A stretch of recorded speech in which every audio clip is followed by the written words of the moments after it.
bonne humeur, ça nous caractérise ici sur People 24. On a décidé de vous présenter comme ça une émission sur le football où on va débattre souvent de l'actualité du ballon rond. Donc c'est une grande première sur People 24 et vous allez le voir, on a des téléspectateurs qui veulent vraiment nous parler ballon aujourd'hui. Et précisément, vous le savez, sur People 24, les téléspectateurs peuvent participer à nos émissions et forcément, on a perdu cette finale de Coupe du Monde et on était obligé de faire pour ce premier numéro un petit récapitulatif sur cette Coupe du Monde. On va en parler dans quelques instants, mais d'abord, je vais vous présenter mes invités. Tout d'abord, je nomme votre prénom.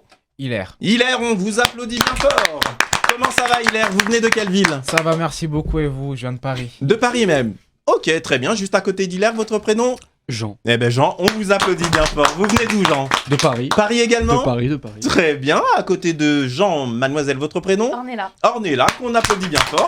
Vous venez d'où, Ornella? De Lyon. De Lyon. Eh ben écoutez, on est ravis de vous avoir avec nous. De l'autre côté de la table, je nomme votre prénom? Abdel. Abdel, on vous applaudit bien fort. Mon cher Abdel, vous venez de quelle ville précisément? Paris également? Également. Eh ben enchanté, il n'y a que des Parisiens ici. Ah non, une lyonnaise quand même. Mademoiselle, votre prénom? Luxen. Luxen, on vous applaudit bien fort. Vous venez de quelle ville, ma chère Luxen? De Bruxelles. De Bruxelles. Eh ben on est ravis de vous avoir parmi nous. Et mademoiselle, votre prénom? Félicia. Félicia, qu'on applaudit bien fort. Qui vient d'où? Du Luxembourg. Du Luxembourg. Et oui, c'est le club Football 24. On va parler de cette Coupe du Monde. On va commencer par le pays organisateur, le Qatar. Alors, au départ, on se posait beaucoup de questions. Bien évidemment, il y a eu tous ces problèmes par rapport à la construction des stades, par rapport aux droits des LGBT, etc. Mais là, on veut parler que foot. La première question, je vais la poser à Abdel. Abdel, est-ce que vous estimez que le Qatar a réussi sa Coupe du Monde? Elle a été plutôt réussie dans le sens où elle a été beaucoup décriée justement avant avec tous les problèmes qu'on a pu connaître. Après, sur le plan sportif, ça a été super intéressant en termes de sécurité, en termes de qualité de jeu. Je pense que voilà, il y a eu énormément de respect de la culture là-bas. Donc je pense que ça a été plutôt réussi et moi je suis satisfait en tout cas. Ah bah écoutez, moi je vous applaudis, Abdel. Alors je précise que ici tout le monde n'a pas une culture foot aussi poussée les uns que les autres. Je sais qu'il y a des gens ici qui sont très foot, etc. Mais on a voulu aussi avoir des téléspectatrices qui nous emmènent un regard féminin, qui sont pas forcément super fans de foot, mais au moins ça permet, comme cette Coupe du Monde a vraiment réuni les Français. On s'est rendu compte par exemple que pour la finale, il y a eu plus de 24 millions de Français qui ont suivi le match. C'est pas que des fans de foot, etc. Nous on va parler foot. Mais je voudrais avoir le point de vue, mesdames. Félicia, vous-même, qu'est-ce que vous avez pensé de l'organisation de cette Coupe du Monde par le Qatar? Alors, il y a eu des très très bonnes équipes. Maintenant, personnellement, j'ai eu un petit problème avec le Qatar, le fait qu'il y ait tellement de règles. Par exemple, les femmes n'ont pas le droit de s'habiller comme elles veulent, mais bon, ça, je pense que c'est un autre débat. D'accord, oui. Alors, ça, c'est un point de vue, mais là, on va parler foot, comme je l'ai dit, parce que il y a aussi une réalité, c'est que quand on va dans un autre pays, il faut aussi accepter les mœurs et les us, coutumes locales. C'est-à-dire que quand les gens viennent en France, on respecte les mœurs et coutumes françaises. Il faut aussi accepter que les autres pays ne fonctionnent pas tous comme la France ou comme d'autres pays occidentaux. Ornella, vous-même, qu'est-ce que vous avez pensé de cette organisation par le Qatar?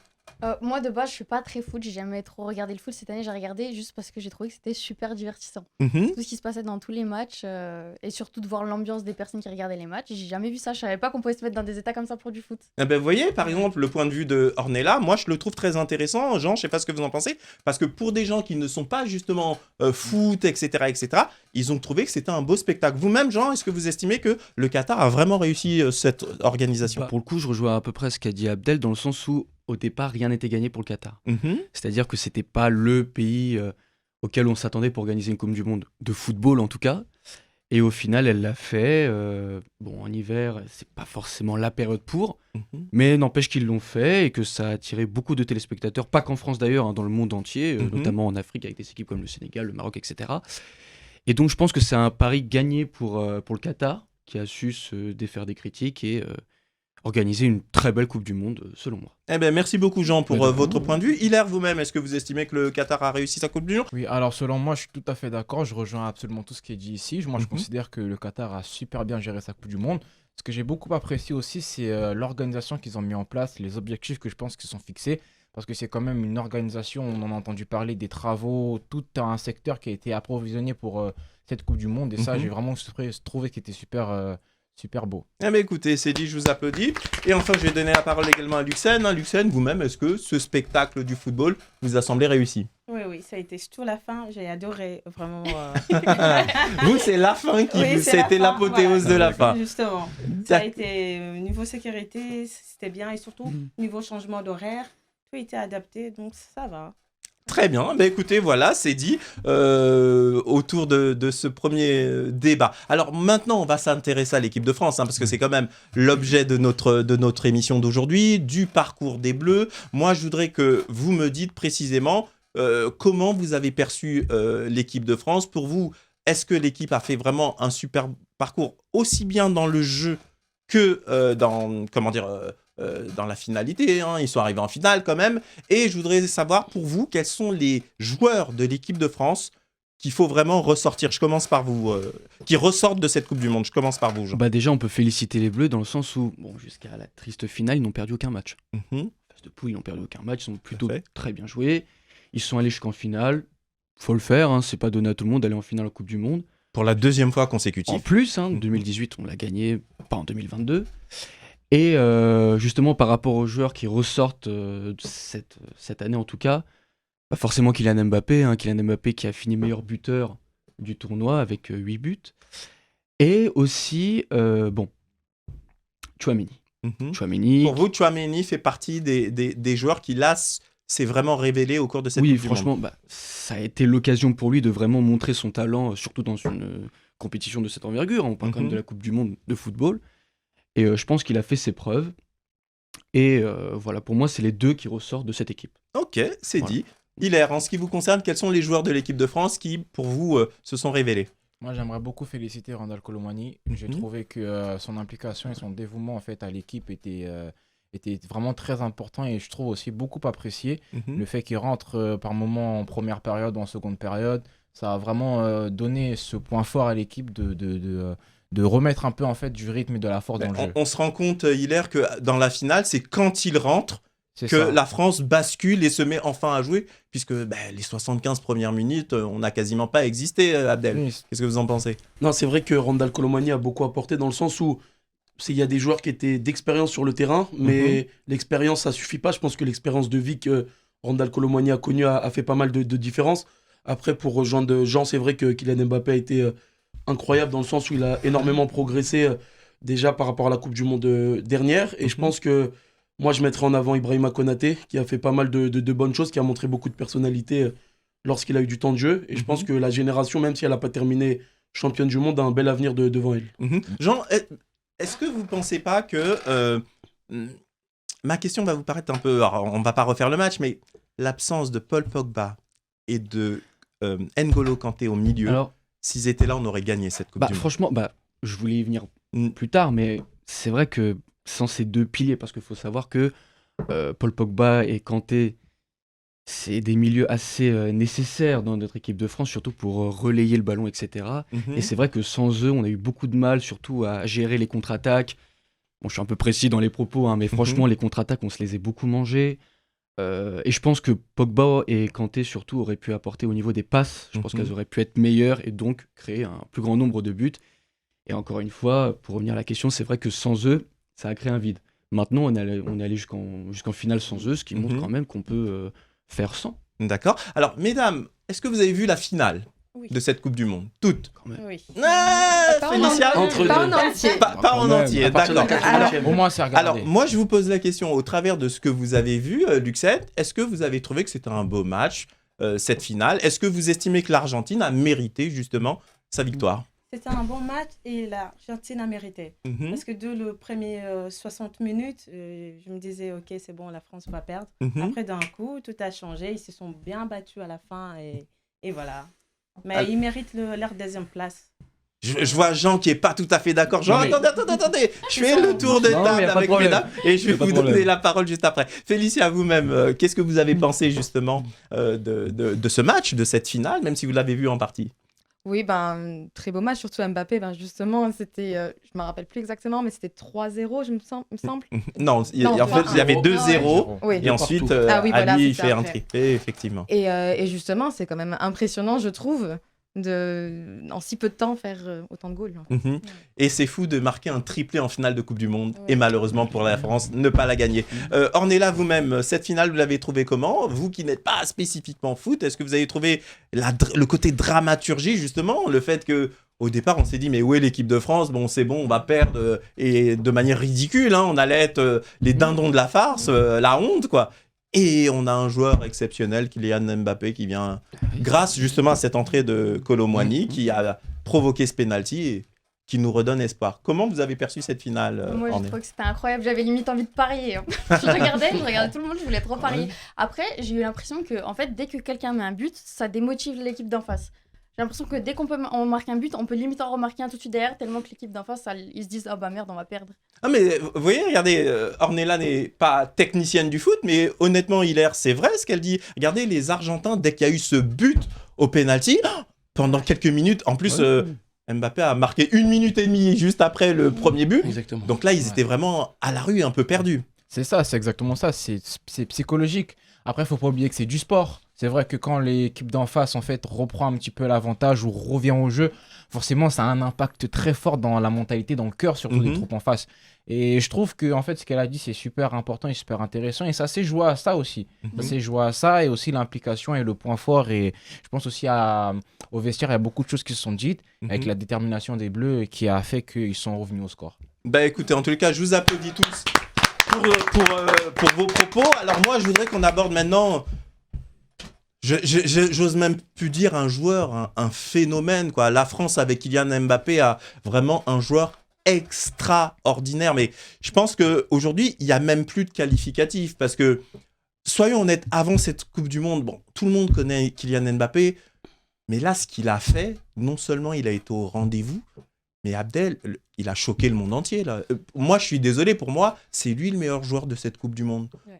Honnêtement, pour moi, quand on donne ce titre à Messi...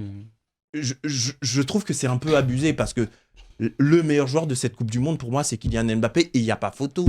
Après, les récompenses, c'est assez symbolique, c'est un peu aussi politique. Oui. Après, clairement, Mbappé a fait une énorme Coupe du Monde. C'est vrai qu'il a beaucoup progressé.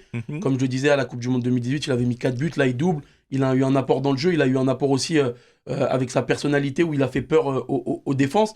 Et même quand il n'a pas été décisif dans les statistiques, il a été bon parce que voilà, il faisait peur à l'adversaire, il faisait reculer les adversaires. C'est exactement ça. En quart de finale et en demi-finale, il marque pas. Mais attendez, vous avez vu ces photos, on voit 4 ou 5 adversaires autour de lui. Mais c'est la menace permanente, Kylian Mbappé. Il a beaucoup d'aura et je pense que il a été beaucoup critiqué, mais lorsque faut arriver dans une compétition et être déterminant, il sait le faire. Il sait vraiment se cadrer. Après, c'est vraiment... comment dire, si on a envie de le juger comme meilleur joueur ou pas, c'est plus une sensibilité. Il y en a qui pourraient le mettre, d'autres qui pourraient mettre Messi parce qu'il a été beaucoup plus complet dans le jeu sur la Coupe du Monde. Mais en tout cas, il a marqué cette Coupe du Monde de son empreinte. Vous pensez vraiment, Jean, comme l'a dit Abdel à l'instant, que c'est une question de sensibilité d'attribuer le titre de meilleur joueur de la Coupe du Monde à Messi qu'à Kylian Mbappé? Moi, je trouve que dans les faits, mais Kylian Mbappé est au-dessus. Mais c'est mon point de vue. Qu'est-ce que vous en pensez, Jean? Oui, mais après, il faut se mettre du point de vue de la FIFA. Il y a une différence fondamentale entre Messi et Mbappé cette année, c'est que l'un a gagné la Coupe du Monde, l'autre pas. Oui. Messi l'a gagné. Bon, après, on pourrait se concentrer sur le grand nombre de pénaltys qu'a marqué Messi comme but, et tout le monde s'est excité comme si Messi était le joueur de cette Coupe du Monde. Non. Et d'ailleurs... Attendez, moi, je suis désolé, Messi, il met 5 pénaltys dans cette Coupe du Monde. Alors oui, c'est des buts. Mais les buts de Mbappé, sur les 8 buts, il y a 2 pénaltys. Il les a construits, ces buts. Oui, moi, je trouve que le mérite revient davantage à celui qui construit le but qu'à celui qui marque un pénalty. Bah oui. Vous n'êtes pas d'accord avec ça, Hilaire? Eh bien, moi, je ne suis pas complètement d'accord avec tout ça, dans le sens où, en fait, je pense qu'on ne peut pas juger, en fait, le mérite et les performances d'un joueur que par rapport à ce qu'il fait sur le terrain. C'est vrai que Kylian Mbappé... Alors, expliquez-moi, j'ai besoin de comprendre. C'est bien vaste. C'est vrai que Kylian Mbappé, à mon sens, a accompli beaucoup d'exploits durant cette Coupe du Monde, mais il faut regarder, en fait, que Messi, qui revient d'une défaite il y a 4 ans, qui reprend, en fait, une équipe d'Argentine qui n'a pas été jusqu'en finale depuis un certain moment. Oui, mais excusez-moi, mon cher Hilaire, on parle bien du meilleur joueur du tournoi. Et je suis désolé, souvenez-vous du premier tour, du deuxième tour, du premier tour, mais tous les adversaires, et même ceux qui n'ont pas rencontré l'équipe de France, les joueurs disaient le joueur de ce tournoi, c'est Kylian Mbappé. Mais plein de joueurs ont dit ça sur leurs réseaux sociaux, etc. etc. Abdel, vous n'êtes pas d'accord avec ça? Alors, pour moi, c'est assez difficile dans le sens où Messi, malheureusement, outre les performances qu'il a réalisées sur le terrain, il a montré du caractère, chose qu'on ne voyait pas. C'est vrai. Qu'on ne voyait pas avant. Il a vraiment porté son équipe et ça a été un leader dans le sens où il a énormément défendu, etc. Donc je pense qu'il y a eu un apport un peu plus complet par rapport juste aux différentes statistiques de chacun qui fait que ça lui a fait peut-être passer un cap. Et il a peut-être marqué des buts, mais sur penalty, mais il a été beaucoup à la création. C'est peut-être la meilleure compétition qu'il fait avec l'Albi Céleste. Donc c'est peut-être pour ça qu'il est passé juste devant avec la victoire en plus de ça. C'est vrai. Félicia, pour vous, c'est qui le meilleur joueur du tournoi? Kylian Mbappé ou Lionel Messi? Mbappé quand même. Mbappé quand même. À cause de c'est 8 buts. Il a quand même bien joué. Et pour vous, Luxen? Mbappé aussi. Mbappé aussi. Ornella? Vu que j'y connais rien, je dirais Mbappé. Je suis Comme ça, vous êtes sûr au moins. On est en France de passer tranquillement inaperçu. Écoutez, en tous les cas, c'est dit. Je vous applaudis également pour ce débat autour de Kylian Mbappé. Je voudrais à présent qu'on aborde la question de Didier Deschamps. Alors, Didier Deschamps, ça fait 10 ans qu'il est à la tête de l'équipe de France. Un parcours exceptionnel, parce que, mine de rien, c'est 2 Coupes du Monde en une gagnée, une perdue. 1 euro perdu, mais on a gagné le championnat de la Ligue des Nations, voilà. Mais est-ce que aujourd'hui, c'est la question que je vous pose, est-ce qu'il n'est pas temps que Didier Deschamps se retire et laisse la place à Zinedine Zidane? Pourquoi est-ce que je pose cette question volontairement provocatrice? C'est tout simplement parce que ok, là on est dans un environnement, on se dit génial, Didier Deschamps, il a porté la France, etc. Mais moi, je me pose une question qui est peut-être pas politiquement correcte. Est-ce qu'un autre coach, surtout Zidane, avec autant de talent qu'il y a dans l'équipe de France, parce qu'on a une génération extraordinaire, n'aurait pas fait la même chose, voire mieux? C'est une question que je pose. Je commence par vous, Jean. Zinedine Zidane, déjà on va commencer par Deschamps, histoire d'introduire un peu. Didier Deschamps, il faut pas oublier quelque chose, c'est que c'est un mec qui a gagné la Coupe du Monde en tant que joueur aussi. J'étais pas né, je sais pas vous, en 98, il a gagné. Puis il a gagné en tant que sélectionneur en 2018. Il nous a ramené en finale en 2022. C'est pas quelque chose à négliger non plus. Certes, Zinedine Zidane l'a gagné en 98 également. Après, est-ce qu'il ferait un beau sélectionneur? Ça, j'en sais rien. Attendez. Il a gagné avec le Real de Madrid 3 Ligues de Champions de suite? Non. Et vous doutez qu'il pourrait faire un bon sélectionneur? C'est la question que je vous pose. Ah non, mais je dis pas du tout le contraire. Non, mais il les a gagnés avec le Real Madrid, ça c'est sûr. Mais avec le Real Madrid.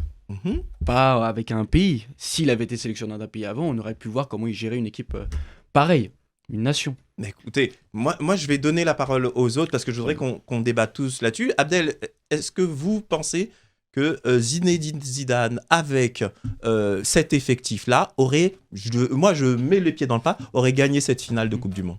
Je sais pas s'il aurait gagné cette finale de Coupe du Monde, mais je suis parce qu'il a un jeu plus offensif, Zidane, par rapport au jeu de Deschamps qui se veut d'abord être construit autour de la défense. C'est une réalité, mais je pense que même on peut pas savoir parce que voilà, je pense qu'il y a eu des éléments qui ont fait que Deschamps a toujours gagné de cette manière. Il a su se reconstruire après l'échec à l'Euro, mais je pense qu'il faudrait du changement. Pourquoi? Parce que quand on est sélectionneur et qu'on a une autre vision du football, il y a des joueurs qui sont peut-être pas sélectionnés que tu as envie de sélectionner, tu arrives à apporter une certaine patte, et je pense qu'on peut le remercier pour tout ce qu'il a fait, mais je pense que 2024, ça fait un petit peu beaucoup, et il a même renégocié jusqu'à 2026, donc je pense que ça fait un peu beaucoup, 14 ans à la même tête d'une sélection, donc j'aimerais qu'il y ait du changement pour ma part. Est-ce que vous n'avez pas l'impression que c'est un peu un jeu de dupes? Bon, là, au moment où on enregistre l'émission, effectivement, Didier Deschamps, on est le 22 décembre, je le précise, Didier Deschamps a indiqué que il se réservait pour donner sa réponse dans quelques temps. Mais est-ce que c'est pas un jeu dupe qu'en réalité, entre Didier Deschamps et Noël Le Graët, tout est déjà réglé et qu'en fait, Didier Deschamps va rempiler jusqu'à la prochaine Coupe du Monde et non pas jusqu'au prochain Euro? Qu'est-ce que vous en pensez, Hilaire? Mais moi, je pense que déjà, on parle d'une personne quand même qui accompagne de par son image l'équipe de France. Didier Deschamps, maintenant, la France... quand on parle de l'équipe de France, ça va pas sans Didier Deschamps, faut le dire. Maintenant, pour ma part, je pense que le fait qu'il prenne ça, en fait, qu'il laisse en fait le flambeau à une nouvelle génération, ce serait bien pour l'équipe. Avec en fait, comme on dit, une nouvelle génération, on dit une nouvelle énergie, nouveau coach, nouveau sélectionneur, ce serait bien. Et pour ma part aussi, voir Didier Deschamps en fait mener cette équipe, la porter au grand pas, ça me plaît aussi. Mais bon, après, pour le bien de l'équipe, je pense que ce serait pas mal d'évoluer, de changer quand même. Alors, vous avez peut-être vu récemment cette déclaration de Christophe Dugarry. Alors, il faut avouer que Christophe Dugarry est très proche de Zidane, mais où il a dit plus ou moins, je l'ai plus, mais on va l'afficher au moment où je parle sur l'écran. Il dit plus ou moins, l'équipe de France appartient. Si l'équipe de France appartient à tout le monde, comment peut-on la monopoliser pendant 12 ans? C'est-à-dire que là, il va jusqu'au prochain Euro et non pas jusqu'à la prochaine Coupe du Monde. Qu'est-ce que vous avez pensé de cela, Jean? De cette critique de Christophe Dugarry qui dit que c'est bon, maintenant, il faut aussi laisser la place à Zidane. Bah, il a tort et raison à la fois, dans le sens où, quand même, Didier Deschamps, je me répète, mais il les a ramenés en finale. Donc je verrais pas pourquoi on gaspillerait un talent pareil. C'est pas n'importe quel sélectionneur qui ramène l'équipe de France en finale. Domenech, par exemple, n'a même pas dépassé les poules en 2010. Mais il a aussi pas tort sur le fait que Zinedine Zidane, pourquoi pas, ça pourrait apporter un peu de changement. Et puis je pense qu'en France, les gens apprécieraient beaucoup parce que Zidane a une bonne image en France. Il a gagné la Coupe du Monde, il a mis ses 2 buts de la tête, les gens l'aiment beaucoup. Et je pense que oui, ça peut faire pas mal de bien dans ce paysage. Moi, à titre personnel, je sais pas ce que vous en pensez. Ce qui me gêne, c'est que il y a l'opportunité que Zidane vienne. On sent qu'il n'a pas pris d'autres clubs. Il y a eu le PSG qui l'a sollicité, il a dit non. Il y a eu d'autres clubs qui l'a sollicité, il a dit non parce que, effectivement, la probabilité était qu'il prenne la direction de l'équipe de France à partir de ce début d'année. Moi, ce qui me gêne un petit peu, c'est que si Didier Deschamps est reconduit pour 4 ans, il n'est pas dit que Zidane ensuite ait la possibilité de devenir entraîneur de l'équipe de France, parce qu'il va prendre un très grand club et s'il fait du bon boulot, pourquoi s'il reviendrait ensuite à la tête de l'équipe de France, Abdel? Clairement, l'attente, elle est longue parce qu'on en parle depuis un moment. Donc, je pense qu'à un moment donné, c'est un petit peu lassant et tu as envie de travailler et de vivre de ton métier. Après, la différence avec le fait que Deschamps reste en poste, c'est qu'il a une relation particulière avec Noël Le Graët et qui potentiellement, comme Noël Le Graët partira, c'est Didier Deschamps qui devrait être nommé à la tête. C'est pas une info, mais c'est comme ça, c'est une relation qu'ils ont entre les deux.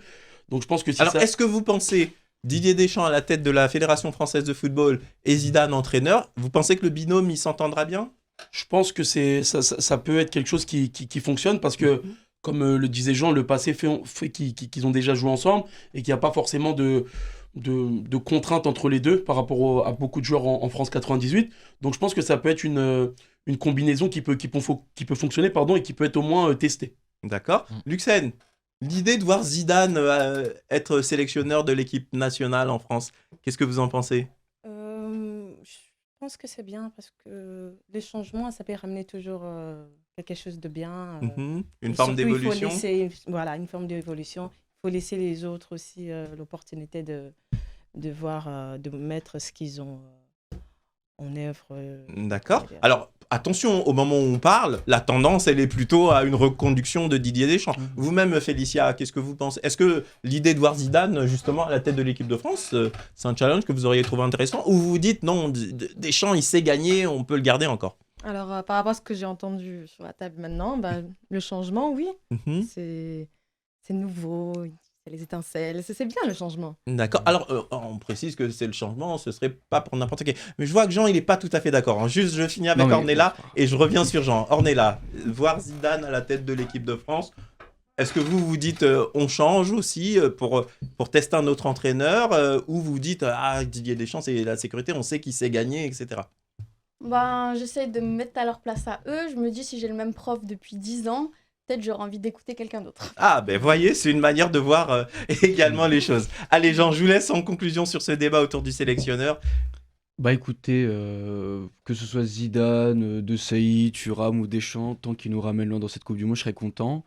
Mais je voulais aussi dire qu'il n'y avait pas pénalty pour l'Argentine, mais ça, c'est un autre sujet. Oui, alors, rien à voir. Non, mais alors, moi, je suis d'accord avec ça, mais il y a eu d'autres images où on voit qu'il y aurait eu un pénalty pour l'Argentine cette fois-ci. Il y a un joueur français, je ne sais plus lequel, qui tire un autre joueur en pleine surface de réparation.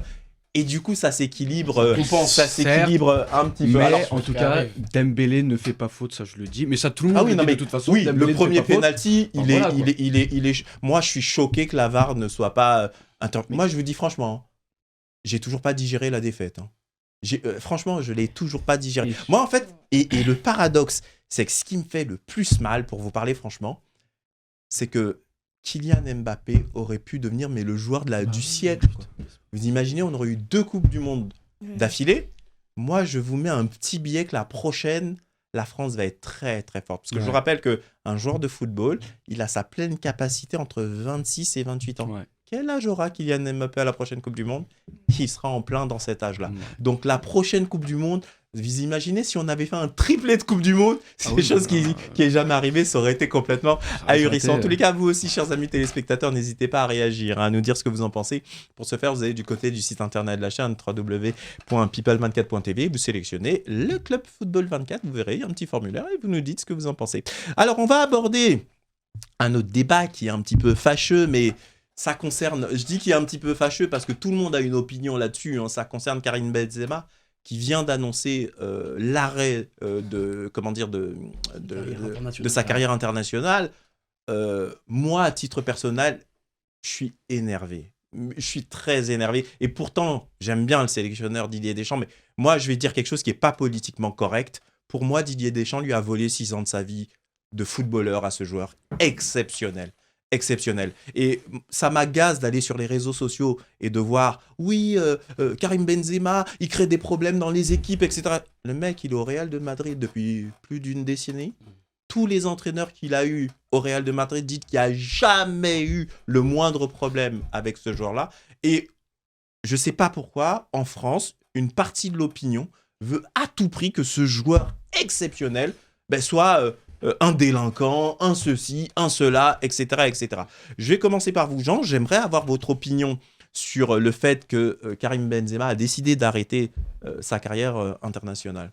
Alors que c'est le ballon d'or en titre. Déjà oui, et ensuite c'est compréhensible de sa part.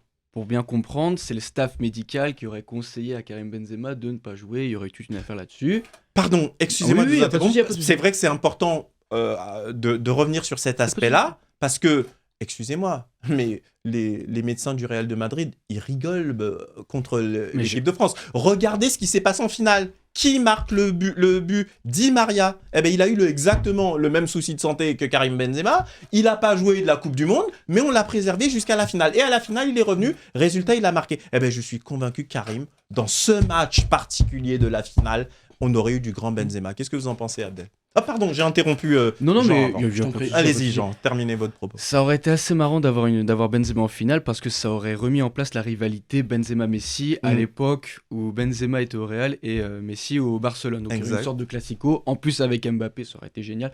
Mais moi, je suis convaincu que Benzema, surtout au Qatar, parce qu'au Qatar, Benzema, il est assez apprécié. Je pense qu'il aurait pu faire beaucoup de choses, surtout pour l'équipe de France. Je pense qu'il aurait pu nous ramener très loin et pourquoi pas mettre un but en finale. Moi, je pense qu'il aurait pu. Alors, au début, j'étais un peu provocateur, Hilaire, mais honnêtement, sur le fait que pendant 6 ans, on n'a pas vu ce joueur exceptionnel en équipe de France. Moi, je veux bien que le sélectionneur, il ait été meurtri par le fait que la fameuse phrase de Karim Benzema, le sélectionneur a cédé à une partie de la France, une partie raciste de la France. Et je crois que la semaine qui a suivi, le sélectionneur a vu sa maison taguée de raciste. Là, je peux comprendre qu'il a été meurtri. Mais pour moi, c'est ma conviction, Didier Deschamps, il est têtu comme une mule. Parce que, ok, tu le punis pendant 1 an, le mec, hors de l'équipe de France, d'accord, mais 6 ans où on sait que la carrière d'un joueur, c'est extrêmement court, il a privé d'équipe de France. Alors, moi, je suis désolé, il y a cet aspect-là où moi, j'en veux au sélectionneur, parce que je trouve que Karim Benzema est un joueur exceptionnel. Qu'est-ce que vous en pensez, Hilaire? Eh bien, pour mon point de vue personnel, moi, je trouve ça vraiment très décevant. Je vous rejoins là-dessus parce que si on pense vraiment au bien-être de l'équipe, si on pense vraiment à cette chose de vraiment vouloir jouer pour l'équipe, on fait la différence entre la partie personnelle et la vie en fait dans le club et au championnat. Alors attention, moi je peux comprendre, comme je l'ai dit, que le sélectionneur il a été meurtri, parce que se voir suggérer que vous êtes raciste, je peux le comprendre aussi, mais en même temps quand on écoute les propos de Karim Benzema, il dit pas que le sélectionneur est raciste. Sinon, ça faisait longtemps que Didier Deschamps le soutenait. Souvenez-vous, à cette période-là, Karim Benzema ne marquait plus depuis un certain temps en équipe de France. Et il dit pas ça. Il y a une interview avec un média espagnol. Il dit peut-être qu'il a cédé une partie de l'opinion. Moi, je pense que ce qui a vraiment marqué le sélectionneur, c'est que la semaine qui a suivi, effectivement, il y a eu ce mot de raciste qui a été tagué sur sa maison. Mais moi, qu'il n'ait pas sélectionné une année, je peux le comprendre en punition. Mais 6 ans. Et pour moi, c'est... Je ne sais pas ce que vous en pensez, Abdel, moi je trouve que c'est trop. Je trouve que ce joueur, il est tellement exceptionnel qu'on aurait peut-être gagné la Coupe du Monde avec lui. Ouais, alors, c'est assez compliqué. Maintenant, on a gagné 2018 sans lui. Ok, c'est vrai. Moi, sans rentrer dans ce qu'ils ont gagné ou ce qu'ils ont perdu, c'est vrai que d'un point de vue sportif, il y avait rien à redire, mais il y a tellement de personnes extra-sportives qui sont entrées dans le débat que ça lui a desservi. Maintenant, moi, j'ai pas de regret pour Karim Benzema, dans le sens où pour moi, il a eu une très très belle carrière. Dans le passé, ce qu'il a fait en équipe de France, il a toujours eu des compétitions plus ou moins compliquées, pas par sa faute, pas d'un point de vue personnel, mais l'équipe qui était autour de lui, il y a des compétitions auxquelles il n'a pas participé sans être sanctionné. Donc je pense que voilà, il a fait une très très belle carrière en club, il vient de gagner le Graal avec le Ballon d'Or. Il est revenu en équipe de France où il a gagné au moins la Ligue des Nations, il a fait des bonnes choses à l'Euro. Au moins, lui, il aura peut-être conscience tranquille d'être revenu, d'avoir fait des bonnes choses. Mais je pense qu'il ne va pas rester sur cet échec. Et au comment Real Madrid, ça reste une légende. Et ça, c'est très, très important dans le football. Eh bien, écoutez, ça va être le mot de la fin. Parce que nous arrivons au terme de cette émission. Mais moi, je voudrais vraiment, chers amis téléspectateurs, que vous nous dites, vous aussi, ce que vous en pensez. Vous pouvez ne pas du tout partager l'opinion des personnes qui étaient présentes sur ce plateau. Mais pour ce faire, vous allez tout simplement sur le site internet de la chaîne, à l'adresse www.people24.tv. Vous sélectionnez le Club Football 24, l'émission, dans la rubrique programme, et vous pourrez vous aussi venir participer, pourquoi pas, à une prochaine émission où on va débattre de football. Avant de terminer, je vous rappelle mes invités. Aujourd'hui, on avait Abdel, que j'applaudis bien fort pour ses connaissances footballistiques. Merci. Il y avait notre ami Luxen également, qu'on applaudit bien fort. Elle était là, notre amie blonde, Félicia, qu'on applaudit également bien fort. De l'autre côté, Ornella, qu'on applaudit également bien fort. Jean et ses connaissances footballistiques, qu'on applaudit bien fort. Et notre ami Hilaire. À très vite pour un prochain numéro du Club Football.